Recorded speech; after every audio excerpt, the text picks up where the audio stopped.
Hello students, today we are going to discuss about the third chapter of your NCERT, that is coordinate geometry. Okay. So in this chapter we will discuss about the points, how to plot a graph, how to talk about the graph. But before talking about the graph, let us discuss what is coordinate geometry. Coordinate geometry is a field of science by whose means you can learn how to represent things. Okay, how to explain the position of certain things, how to explain the position of points of line, how to represent an algebraic equation. Coordinate geometry is a means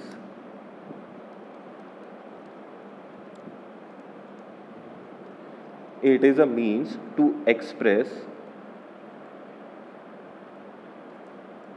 an algebraic equation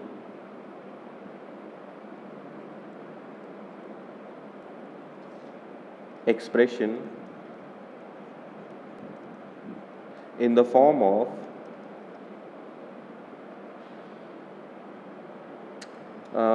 better to be saying graphically, expression graphically. So what is coordinate geometry? It is a means to express an algebraic expression graphically. Okay. So in this graph we use x-axis and y-axis, but before discussing that, let us continue with an activity that is discussed in your NCERT. Okay. In this activity, this is activity named seating plan. Okay. In this activity you are told, okay, let me make it clear, we are just discussing this activity for the sake of examples. You need not to do it in your copies. Okay. So in this activity, first of all, draw a plan of the seating in your classroom, pushing all the desks together. Represent each desk by a square. In each square, write the name of the student occupying the desk, which the square represents. Position of each student in the classroom is described precisely by using two independent informations. Okay. So what we need to do is we need to form a pattern of this card. Each square represents a table, and on each table one of the student is sitting. Okay. Let's say on this table Saurabh is sitting. Let's say on this table Ravi is sitting. Let's say on this table Chirag is sitting. Okay. So in this manner, each box represents a table and the person who is sitting on that table. Okay. The column in which he or she sits, the rows in which he or she sits. Okay. By representing the tables and chairs, by representing the tables and positions of each student in this manner, we can determine, see, if I want to know in which row Chirag is sitting, so I can say first, second, third, fourth, fifth, sixth. In sixth row Chirag is sitting. And if I want to talk about in which column Chirag is sitting, so these are columns, first column, second column, third column, fourth column, fifth, sixth, again in seventh column Chirag is sitting. So I can clearly state that Chirag is sitting on sixth row and seventh column. Okay, if I am telling you that Chirag is sitting on sixth row, then there are multiple possibilities. Chirag can be sitting anywhere in the sixth row. If I am only telling you that Chirag is sitting on the seventh column, then again there are multiple possibilities. Chirag can be sitting anywhere in the seventh column. By providing you both the information, sixth row and seventh column, you can easily pinpoint the position of Chirag where Chirag is sitting on the classroom. Okay. In the same manner, it has been explained here. If you are sitting on the desk lying on fifth column in the third row, if you are sitting on the desk lying on fifth column in the third row, this is the shaded part that has been mentioned in the question. Represented by the shaded square, your position could be written as 5, 3. In this case, your position can be written as 5, 3. Taking fifth columns at first, and rows at second. Okay. Taking columns at first and rows at second. This is the standard form of notation that we are going to be using in the graph. Standard form of notation will be the horizontal axis, the numbers on horizontal axis, we say them as x, we mark them first, and after that we mark the numbers on vertical axis. After that we note the numbers on vertical axis. Okay. So this is a simple example explaining to you how coordinate geometry or representation graphically or in the form of grids help us to determine the correct position of any object or person. Okay, it is helpful in determining the precise position. Some of you might remember in the lecture earlier, I have already discussed this chapter. I told you about the coordinate geometry using the geography of Earth and how the coordinates of a point are determined on the basis of latitudes and longitudes. Okay, so you can revise that as well. Next is we are going to, in order to understand coordinate geometry, we are not using the grid system. We are using Cartesian system. Cartesian system is two-way system. Cartesian system is two-way system. It is also called XY graph or XY system or XY axis. Okay. So in Cartesian system, what we do is we use two number lines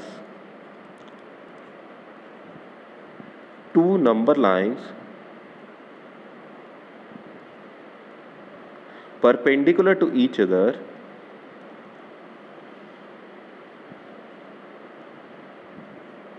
to form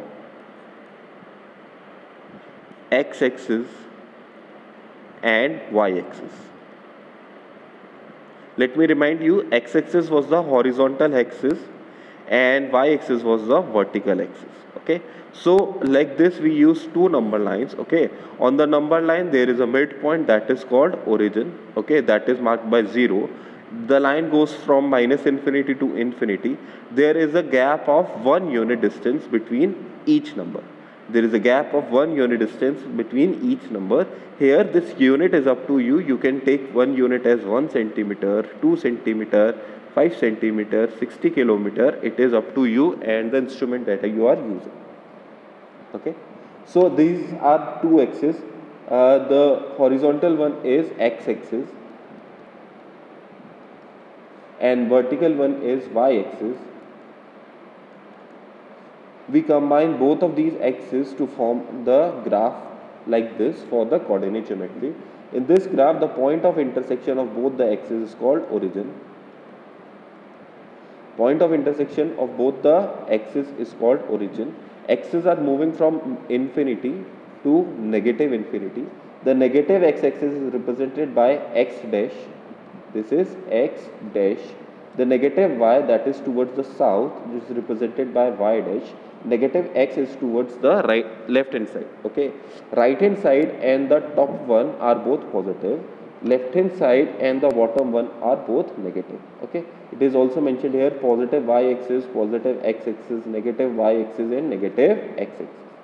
Okay, once again distance between each number is going to be 1 unit. 1 unit has been determined by you. Okay, so both of these axes together divides your graph, your plane, into 4 parts. Both of these axes together divides your graph or your plane into 4 parts. These 4 parts are called quadrants. These 4 parts are called quadrants. Okay, so you have first quadrant, second quadrant, third quadrant and fourth quadrant. Okay, name of these quadrants are first quadrant, fourth quadrant, second quadrant, fourth quadrant and third quadrant and fourth quadrant. Okay, now let us talk about these quadrants. One more thing, the x-axis, the coordinates or points of x-axis are called abscissa and the coordinates of points of y-axis are called ordinate. Okay, we will again discuss it when we are discussing the coordinates. Okay, now first of all, what happened in first quadrant? In first quadrant, both x-axis, both the numbers on x-axis and y-axis are positive. On first quadrant, both the numbers on x-axis and y-axis are positive. In second quadrant, the numbers on x-axis are negative and the numbers on y-axis are positive. Okay. In third quadrant, both the numbers on x-axis as well as on y-axis are negative. Numbers on x-axis and y-axis are negative. In fourth quadrant, once again you have x-axis as positive, but this time y-axis, numbers on y-axis is negative. Okay. So that is the way you start the numbering. And one more thing, there are few students who like to start in the opposite manner. See, at the point of intersection, the point is O, the coordinate is 0, 0, and as you move on towards the right from the 0, you write 1, 2, 3, 4, 5. Okay, as you move towards the left from the 0, you write -1, -2, -3, -4, -5, and so on. Okay, I've seen some student who write it like this: 0, 5, 4, 3, 2, 1. This is the incorrect approach. Okay, you do not write it like this. You write it in ascending order. From the point of intersection, from the origin point, you write the numbers in ascending order. Okay, first the smallest, then larger, then larger, then larger, and so on. Okay, good. So moving on, let's discuss a question as in your book. Okay, in this question we will understand the basics of coordinates and how they are plotted on the graph. Okay, now I have already told you the x coordinate. The x coordinate is called abscissa. Let me enlarge the figures a bit.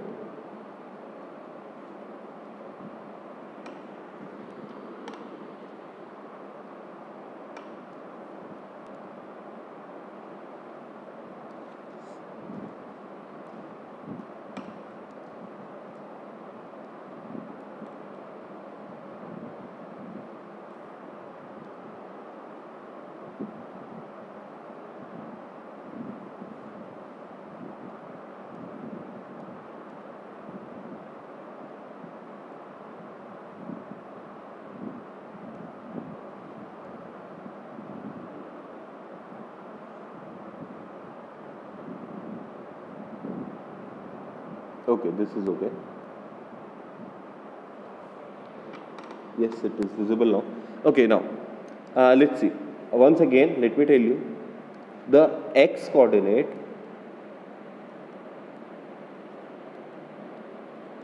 is called abscissa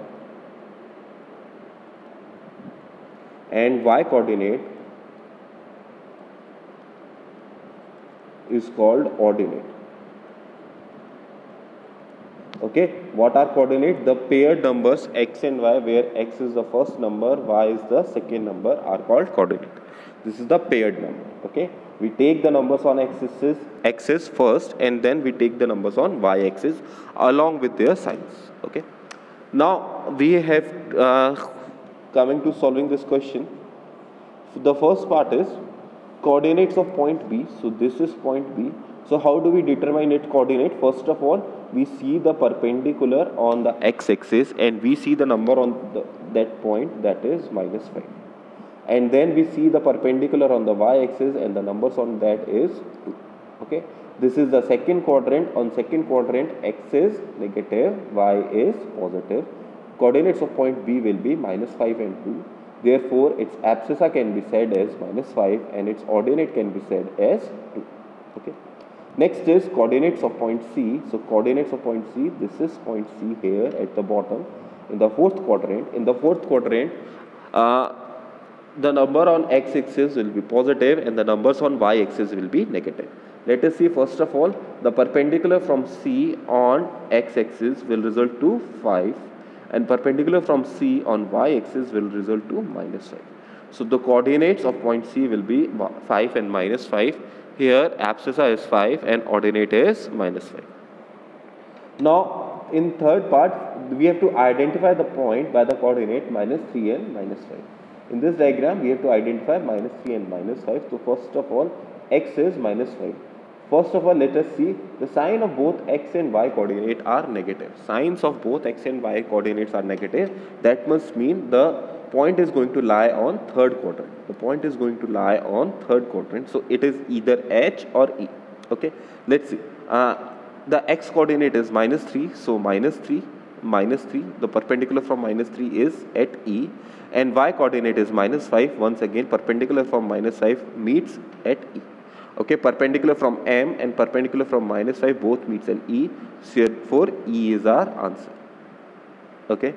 Next, see the point identified by the coordinate 2, -4. So x-axis is positive, y-axis is negative. This is fourth quadrant. This is fourth quadrant. So in fourth quadrant, perpendicular from point 2, this is perpendicular from point 2, and perpendicular from point -4, this is this. The point of intersection is G. So the answer for fourth part is G. Next, fifth, the abscissa of point D. Fifth is the abscissa of point D. The abscissa for point D. Okay, so we don't need to, we are not required to find whole coordinate, we just need the abscissa value. The abscissa is the x coordinate, x is 6. The ordinate of point H, so for point H, this is point H, and we know the y-axis. The number on the y-axis associated with point H, that is -3. The coordinates of point L, let us see where is point L. I can't seem to see it. Let me erase few things.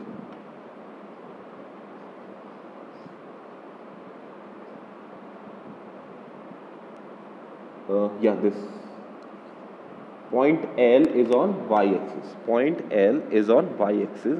So coordinates of point L. Okay, on x-axis, perpendicular from the x-axis to point L comes from 0. Therefore, it is 0. And on y-axis, it is 5. So coordinates of point L will be 0, 5. Next will be coordinates of point M. Point M, like we have discussed earlier, this here is point M. Okay, so coordinates of point M will be on x-axis we have -3 and on y-axis we have 0. Now keep in mind, any coordinate on x-axis or on y-axis does not belong to any of the quadrants. Okay, we have already discussed that the graph is divided into 4 parts. Let me rephrase that. The graph is divided into 8 parts. Okay, what are the 8 parts? Let's see. These were the four quadrants. These were the 4 quadrants, and then you have positive x-axis, negative y-axis, negative x-axis, and positive y-axis. So in this manner, your graph is divided into 8 parts. 4 are quadrants and 4 are your axes. Okay, you have positive x-axis, negative x-axis, positive y-axis, and negative y-axis. Okay, you can loosely define it as 6 parts, being in 6 parts, saying there are 4 quadrants and there are 2 axes. If you do not want to classify it as negative x-axis and positive x-axis, you can simply say there are 4 quadrants and 2 axes. Okay. Okay, so this is all that is to your chapter. Okay, this is your complete chapter. This is the summary for a complete chapter. Questions regarding question based on all these summary will be sent to you today. Once again, practice them, and the solution video will be discussed day after today. Okay, that means tomorrow. Fine. So that's all for today. Have a nice time. Thank you for your time.